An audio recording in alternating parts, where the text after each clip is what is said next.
The light had been going for 11 years before anyone on the Conclave ships noticed it was still on.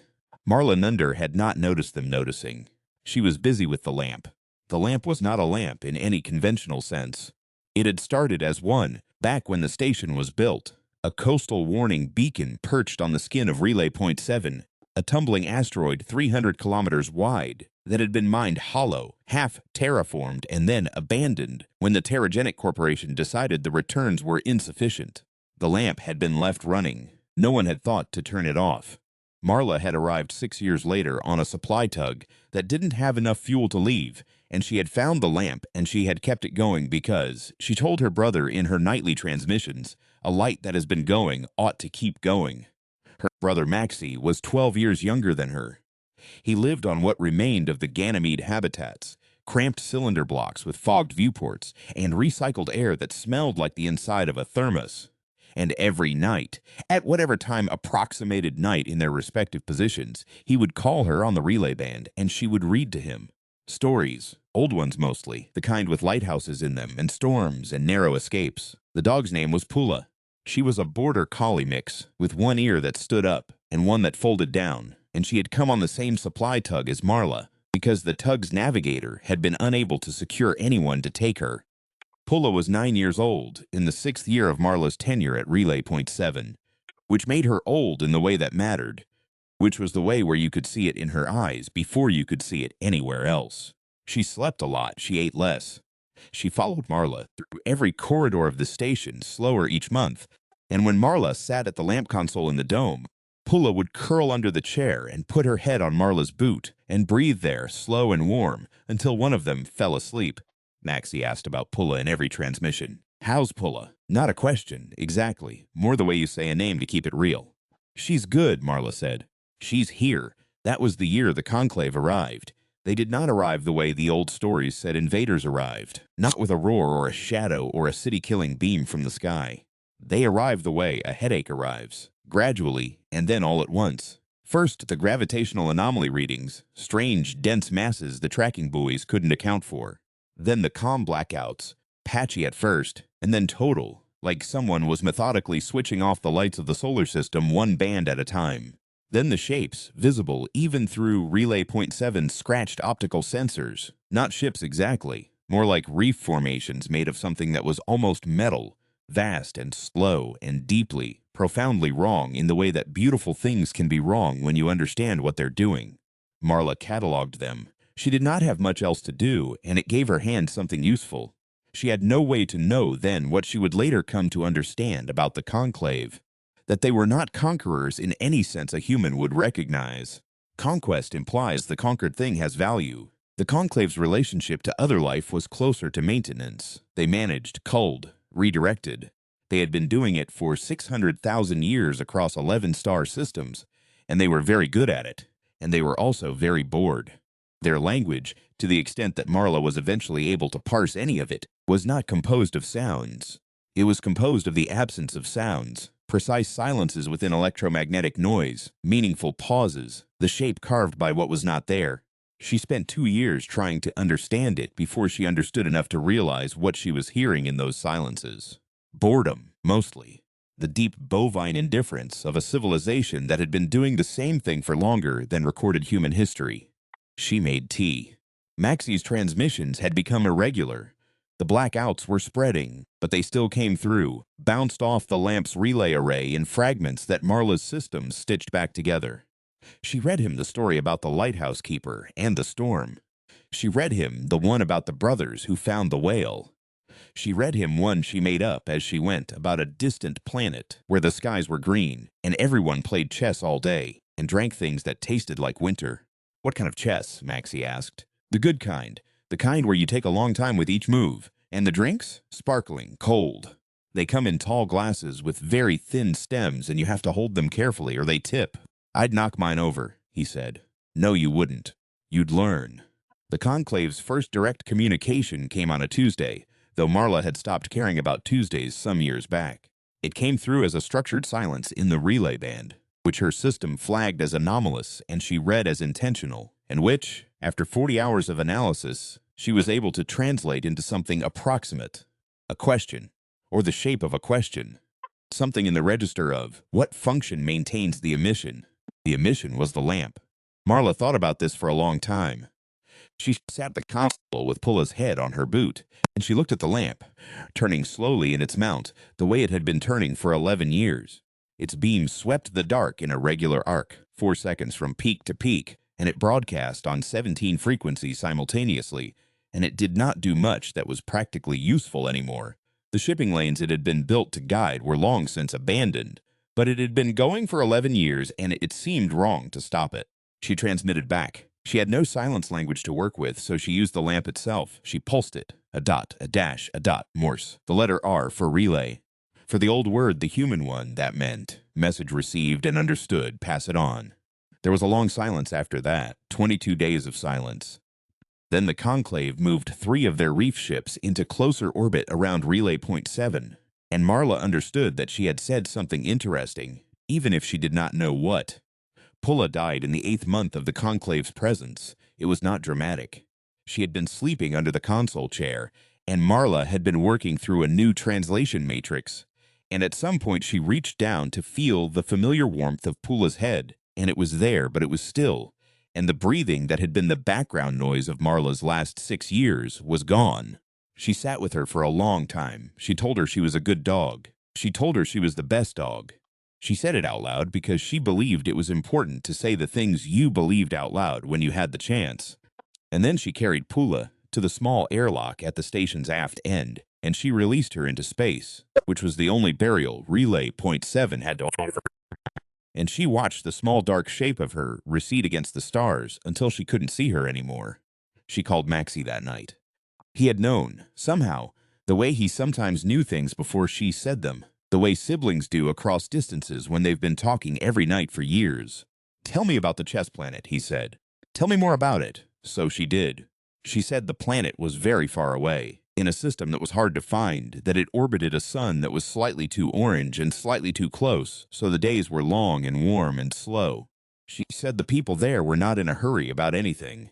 She said they played chess in open plazas with big stone pieces, and you moved them with a long pole that you kept balanced against your shoulder, like a shepherd's crook, and you could take hours to decide, and no one minded. She said their drinks were distilled from something that grew in the craters of their moon, a red-leafed plant that was sweet and cold and faintly carbonated on its own, naturally, without any intervention, because the planet had decided to make something wonderful without being asked. Is Pulla there? Maxie asked. Yeah, Marla said. She got there before us. She's learning the chess. Is she any good? She beats everyone, Marla said. She's insufferable, Maxie laughed. It came through the relay in pieces, patched together, but it was still his laugh. The Conclave's next communication arrived differently. Not a silence, a presence. A sustained low-frequency emission that Marla's system translated, after a week of processing, as approximately. Your emission records something not present. She thought about this for a long time. She thought it might be a statement. She thought it might be a question. She thought it might be the Conclave's equivalent of what she had felt sitting on the floor of the aft corridor, with her hand on a body that was there but wasn't anymore. The strange double existence of loss, where the absence of a thing and the memory of a thing share the same space. She pulsed back. ... S for signal. 4, I am still here. The Conclave ships moved closer. There were more of them now. 30, at her last count, though counting them was difficult because they changed their configurations regularly, merging and separating in ways that made it unclear whether you were looking at one thing or many. They had made no aggressive moves. They had also made no retreats. They simply surrounded Relay Point 7 at a distance of approximately 40 kilometers and observed it, and, Marla increasingly believed, listened to the lamp. She had started doing things with the lamp beyond the simple pulsing. She had started telling it things. Not in code, not in Morse or any other transmission language. She would sit at the console and vary the lamp's output, frequency, duration, sweep speed, and let the variation carry what she was thinking about. It was not communication in any sense that could be decoded. It was more like music in the way that music is not a message but a state, a shape of feeling made external, offered out, not requiring reception. She told the lamp about Pulla. She told it about the chess planet, the stone pieces, the long pole, the crater leaf drinks in thin-stemmed glasses. She told it about Maxie, who was 31 now, and had taken up carpentry in the Ganymede habitats, who made small furniture that people were starting to want. She told it about herself, that she had been afraid when the conclave first arrived, but that the fear had changed into something else over the years, something she didn't have a word for, but which felt like respect for a thing very large and very old that was also, in its way, listening. On the 984th day of the conclave's presence, they responded. Not in silence this time, not in any frequency Marla had been monitoring. They responded through the lamp itself. She was asleep when it happened, sleeping in the chair, as she often did now, the console's light blue on her face, and the lamp's system alert woke her with a soft tone. She sat up. The lamp was still sweeping, but its output had changed. Not in the ways she had been varying it. In new ways, ways that preserved her original variations as a kind of bass rhythm and layered something over them. New frequencies, new durations, a second voice in counterpoint. She listened for a long time, her hands resting in her lap, not touching the console. Then she understood. Not the meaning, there was no meaning she could decode, but the gesture. The conclave had taken what she was putting out and answered it in kind. Not a message, a state, a shape of something that was theirs, offered out, not requiring reception. She thought, they are not managing us. They are studying us the way you study something you haven't seen before. The way you sit very still and don't move too quickly because you don't want to break the thing you're looking at. She thought, we look very strange to them. She thought, good. The transmissions from the inner system had stopped completely by then. The blackouts were total, the shipping lanes dark, the population of humanity reduced from the perspective of Relay Point 7 to one channel. Maxie coming through patched and fragmentary on the relay band, which the conclave had apparently decided to leave alone. Whether that was deliberate or oversight, Marla didn't know. She didn't ask. She was grateful, and she kept reading him stories. She had run out of old ones. She was making them up now, serialized, every night a new chapter. The chess planet, which she had been building for months, which had become very detailed in her mind. The crater leaf wine, the long games in the plaza, the orange-tinted days. The people who were not in a hurry, and who had decided, collectively, centuries ago, that winning was less interesting than the game itself. So they had altered their rules so that the goal was not to defeat your opponent, but to play for as long as possible, to keep both kings alive. That's not chess, Maxie said. It's their chess. What do they call it? She thought about it. Something that translates roughly as, the thing we do instead of the other things, Maxie laughed. I want to go there. You will.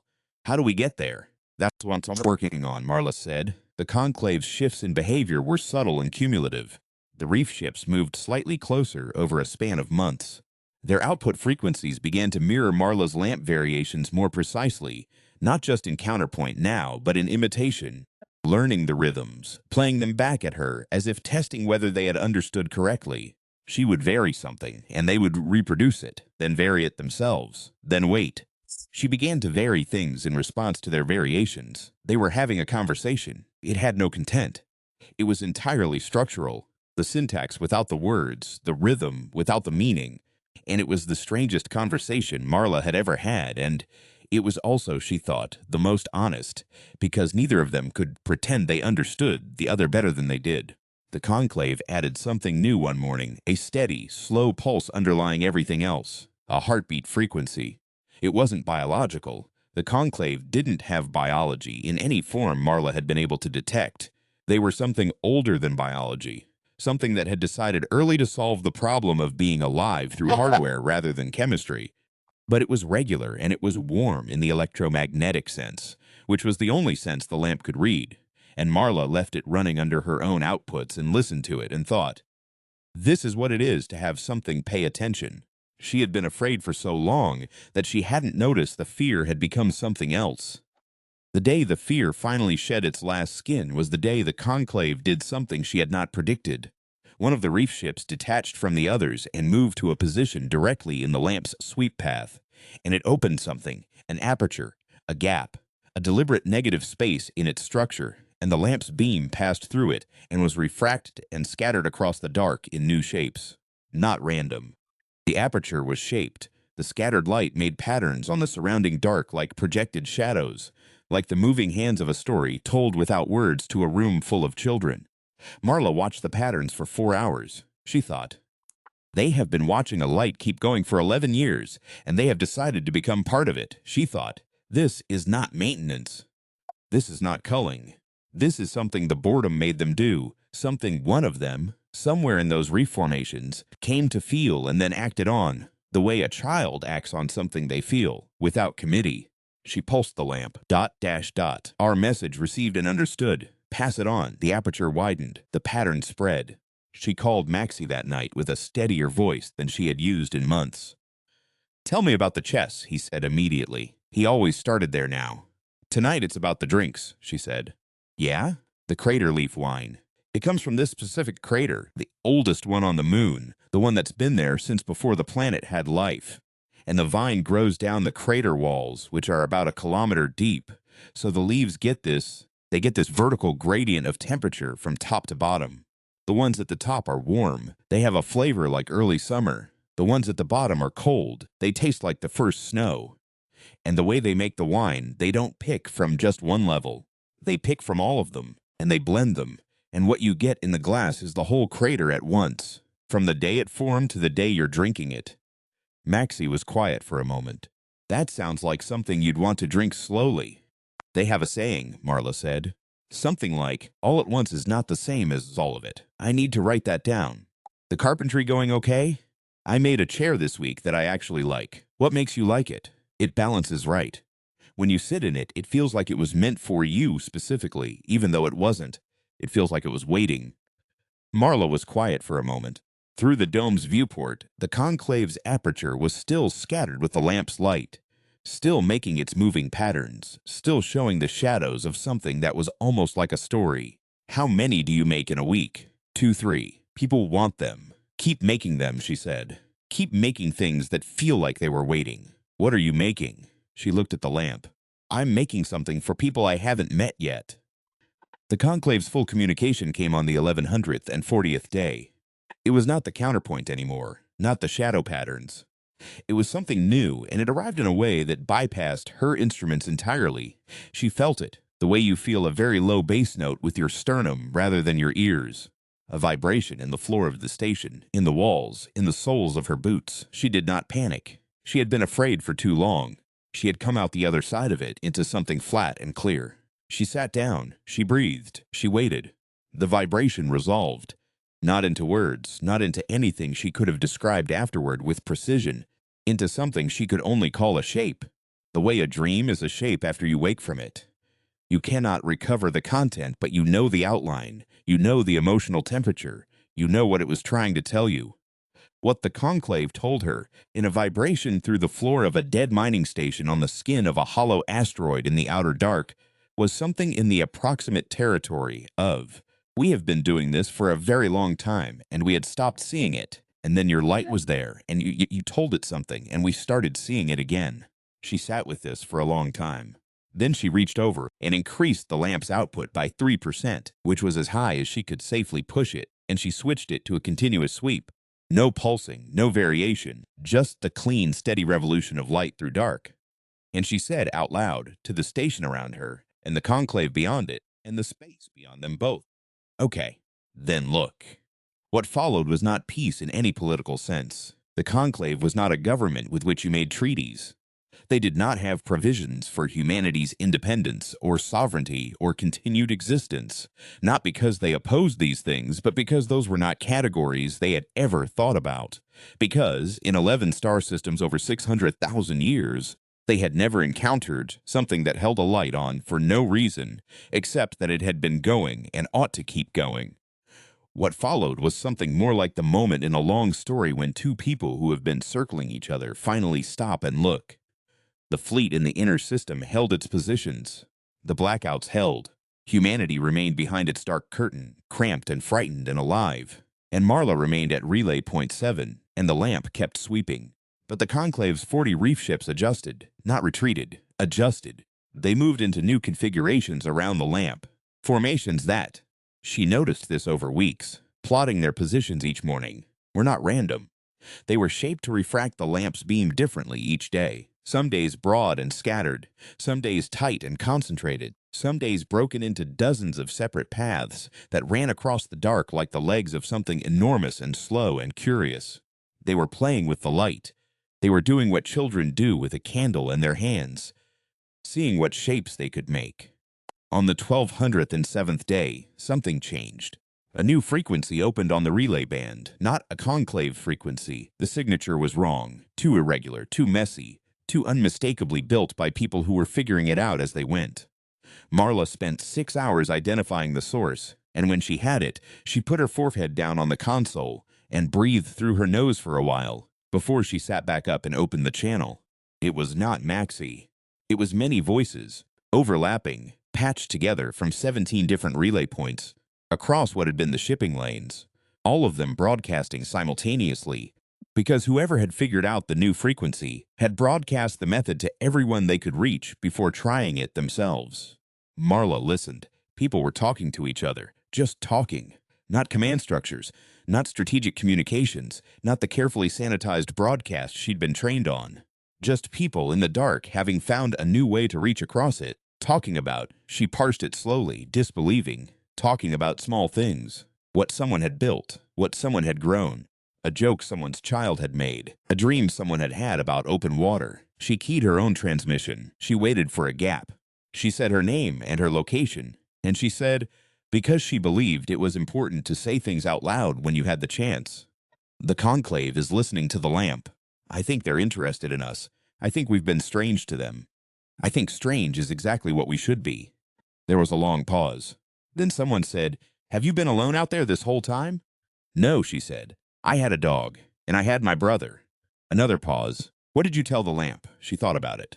I told it about a planet that's very far away, where the days are long and warm, and everyone plays chess, and no one's in a hurry, and there's a wine made from crater vines that tastes like the whole history of the crater at once. Is that a real place? Not yet, she said. There was a long silence on the relay band. She watched the conclave's aperture ship holding position in the lamp's sweep path, the scattered light, making its patient moving shadows on the dark. Then someone else keyed in, and then someone else. And the frequency filled slowly, steadily, with voices talking about things they were building, and things they had lost, and things they intended to make when they had room to make them. And the conclave's vibration through the floor of the station held something that Marla translated, privately, as something close to. Yes, this is the thing we had stopped noticing.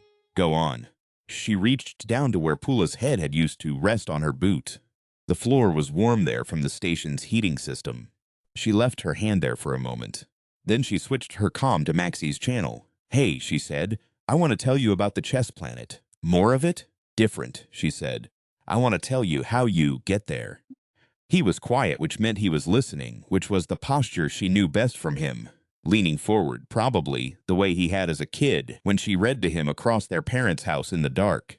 You get there, she said, by talking to things you don't understand, by keeping a light going when there's no practical reason to keep it going, by making things that feel like they were waiting for someone, even when there's no one coming, by saying, here is what I see when I look up at the dark.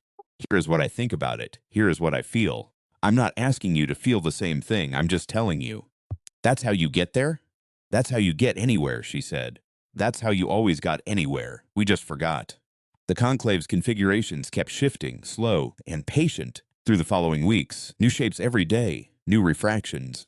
Sometimes the patterns on the dark resolved into something almost recognizable. Geometries that hovered at the edge of meaning. Shapes that were close to letters or figures or diagrams and then weren't. And Marla stopped trying to decode them and started just watching them. The way you watch water, the way you watch fire, because some things are not messages and are better for it. The relay band filled and filled, voices building on voices. Someone in the Ganymede habitats had found a frequency the blackout didn't cover and was running a continuous music broadcast. Old music and new music tangled together. A carpenter's daughter who had started singing because there was nothing else to do, and had kept singing because it turned out she was very good at it. Her voice carried on the patched relay as clear as anything Marla had ever heard. The conclave listened. Their 40 ships became 50, then 60. Incoming, from farther out than anything Marla's sensors could previously reach.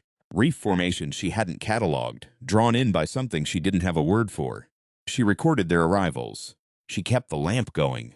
On the 1402nd day, Maxie's transmission came through clear for the first time in 8 months. No patching, no fragments. His voice was clean and close and slightly amazed. The blackout's lifting, he said. Partially. Something's changing. I know, she said. What did you do? She looked at the lamp. I kept it going, she said. I just kept it going. That's all? That's all, she said. That's everything. She heard him breathe. She heard the background noise of the Ganymede habitats, recycled air, the distant percussion of people living close together, the thin texture of a human place. Tell me about the chess planet, he said. Again, from the beginning. So she started at the beginning. The orange sun slightly too close, the long warm days, the plaza with the stone pieces, the long-handled poles, the games that lasted weeks because no one was trying to end them. She told him about the crater leaf wine, the altitude gradient of flavor, the way they blended top to bottom and gave you the whole history of the crater in one glass. She told him about the nights, which were short and very clear, with a moon that showed its near side always hung in the sky, like a tilted coin, and which was covered in that red-leafed plant from rim to rim so that on clear nights you could look up and see the whole moon as a dim red lantern, as if someone had put a light on up there for no reason, except that a light that has been going ought to keep going. I want to go there, Maxie said. I know. Is it real? She watched the conclave's shadows move across the dark, patient and slow, making shapes that were almost something, that were the beginning of a language, that were the part before the words where the two sides of a conversation sit across from each other and decide that the gap between them is crossable. It's getting there, she said. The conclave's first deliberately intelligible signal arrived the following spring. Spring as Marla measured it. By the position of Jupiter in her viewport and a small solar-powered plant she kept on the console that she used to mark the seasons, a habit she had developed because she believed in marking the seasons even when no seasons were present, because the alternative was to stop believing the year was a circle. The signal was simple. A single clean pulse on a frequency they had not used before, a frequency Marla recognized after 12 hours of cross-referencing, with the feeling of a door opening that you thought was a wall. It was the frequency of the lamp itself, the frequency the lamp had been broadcasting for 11 years, the first frequency they had ever detected from relay point 7. A pulse, 1 pulse, 4 seconds. Dot, she sat with it for a long time. She thought about dots, she thought about R, relay, message received, pass it on. She thought about the very first pulse she had sent, 11 years of lamp noise preceding it, and how it had been answered, not immediately but over years, not in the expected frequency but in a new one. Not with words, but with presence. She sent back 2 pulses. They sent back 3. She sent back 5. They sent back 8. She sat up straight. She sent back 13, 30 seconds, 40, 55 seconds of nothing. Then 21 pulses. Then 34. Then 55. Fibonacci, the oldest signal. The one mathematicians had proposed in the early days of the search. The one that said, whoever you are speaking to something that recognizes patterns and chooses to respond to them and is making an invitation by responding in the way it has, an invitation that means, we are trying a language. Do you want to try it with us? Marla laughed. She laughed the way you laugh when something is so perfectly absurd and so perfectly right at the same time that your body doesn't know what else to do. She laughed until her eyes were wet, and then she wiped her eyes and she keyed the relay band, the broad one now, the one with all the voices, and she said, listen, they just said hello. I'm going to say it back. She said it back. On the broad relay, she heard the voices go quiet. Then she heard something she hadn't expected. Not applause, not cheering, nothing so structured as that. Just a sound. A collective exhale. 2,000 kilometers of it. The sound of people in the dark letting out a breath they hadn't known they were holding. She sent 89 pulses. She sent 144. She sent 233, and the conclave matched her. And then she sent the next number in the sequence, 377. And she heard through the station's floor the deep, warm vibration that meant they were talking. That meant something in their vast, incomprehensible processing had shifted toward something she did not have a precise word for and settled on. Delight. Maxie, she said on his channel, quiet under everything else. I'm here. I think we're going to be okay. You've thought that before. This time I know it. She heard him shift. She heard the ambient sound of him in the habitats, familiar and close, the texture of him being alive, somewhere she could reach him. Tell me about the chess planet, he said. And then, before she could answer, no, tell me what's actually happening. Tell me what you see. She looked at the lamp. She looked at the reef ships in their slow configurations outside, making their shadows, playing with the light. She looked at the plant on her console, green and entirely ordinary, and precisely calibrated to the cycle of a year she had decided to keep believing in. I see a light that's been going for a long time, she said, and I see a lot of very old things that started paying attention to it. And I think the light is the answer. Not the answer to anything specific, just the answer, the thing you send out into the dark, the thing that says I am here and I notice things and I find them worth mentioning. I think that's what they've been looking for. I think they forgot what it looked like. And we showed them. We kept the light on, she said. They found the rest. The relay band went on all night, voices on top of voices, and the conclave's shadows moved and changed outside, and the lamp swept its clean 4-second arc through the dark. Marla left her hand on the console's edge. She thought about Pula on that distant planet learning the chess. She thought about crater leaf wine, the whole history of the crater in one glass. She thought about Maxie making chairs that felt like they were waiting. She thought, this is what it is to be human. Not the victory, not the cleverness, the stubbornness of the light, the refusal of the lamp to go out because it has been going, and it ought to keep going. The bedtime story told across distance, the names said aloud to keep them real. The game's played for the game and not the winning. She thought, they are 600,000 years old, and they had forgotten, we reminded them. Outside, in the dark, 377 pulses answered.